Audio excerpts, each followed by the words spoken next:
I don't know how many of you will actually stick around to listen to this whole video, and I don't even know how long this video is going to be. But I wanted to tell you a little bit about myself and why I started Brainstorming Life. So basically, I want to share with people through my experiences, things I've gone through, things I've experienced that maybe will help someone else that is going through that same thing to, manage things a little bit better, maybe learn from my mistakes. Ed Milet said that God doesn't call the qualified, he qualifies the called. And I love that because I believe that's so true. In life, the experiences that we go through help us to help other people. It's what life is all about. That's what we're supposed to do. So the reason I'm hoping you'll stick around is because I'm going to share a story with you. And it's about a woman. Her name was Debi. And about, I would say a little over 3 years ago now, I had a surgery that required several follow-ups. And the lady, Debi, worked at the doctor's office that I visited. She was an incredibly sweet lady, really, really sweet. And through the follow-up visit, she was the nurse for the doctor. She and I became what I would call office friends. So whenever I would come in, she and I would always visit, and she would stay in the room with me. And she was going through a lot of the same things I was, come to find out. We were both going through a divorce at that time. And sadly, mine was a very amicable divorce. Hers was not. She was really struggling. And so we would talk to each other and share our stories with each other and, try to help each other through the hard time, because anybody that's been through a divorce knows that it's not fun. So every time I would come into the office, she and I would laugh. We would talk. We, like I said, became friends, but in an office setting. And I knew that Debi was struggling. I knew that she was having hard times. And whenever we were in there talking, she would say, or I would say, we should really get together outside of the office, go have dinner, or, something along those lines. And then, of course, I would leave the office and neither of us would reach out. And it became something that we just said.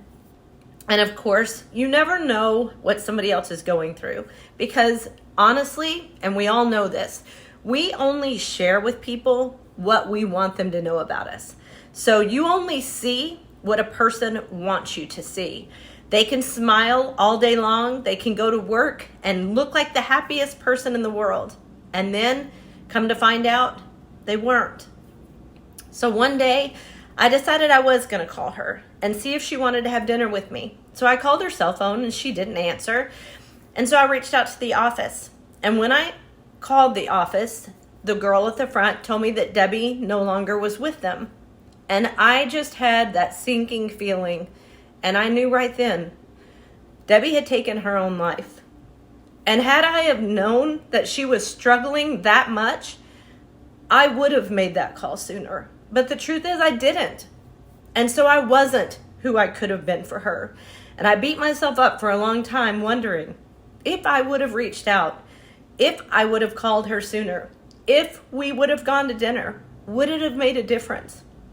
And maybe it would, and maybe it wouldn't have. But the fact is, I'll never know, because I waited too long to make that phone call, because Debi wasn't willing to tell me that she was struggling in that way. And that's what people need to understand. We're so quick to judge. We're so quick to think that somebody's happy or, that they're okay. And we don't take the time to ask. We don't take the time to find out. And we need to be better about that. We need to ask. We need to be kind. We need to understand that everybody in this world is going through something. And we may not know what that is. And it doesn't mean they have to share. But what we can do is be someone that is genuinely just a good person, thinks about other people. Ask them simple things like, how was your day? And really care. Not just ask, just to hear you ask. So, anyways, the thing is, we should stop trying to think that we know what someone is going through. You don't know. The happiest person in the world can be carrying the biggest burden and the biggest pain, and you may never know it. So keep that in mind as you go through your days. Smile. Be kind to people. Let them know that you think about them. Don't be afraid to reach out and be that person for someone. I often think and wonder, did Debbie have any idea what those small conversations when I was in the doctor's office with her meant? She'll never know that she still thought about over 3 years later because she's not here anymore. So don't let that happen to you. Don't live with what ifs. Don't wonder if you could have made a difference.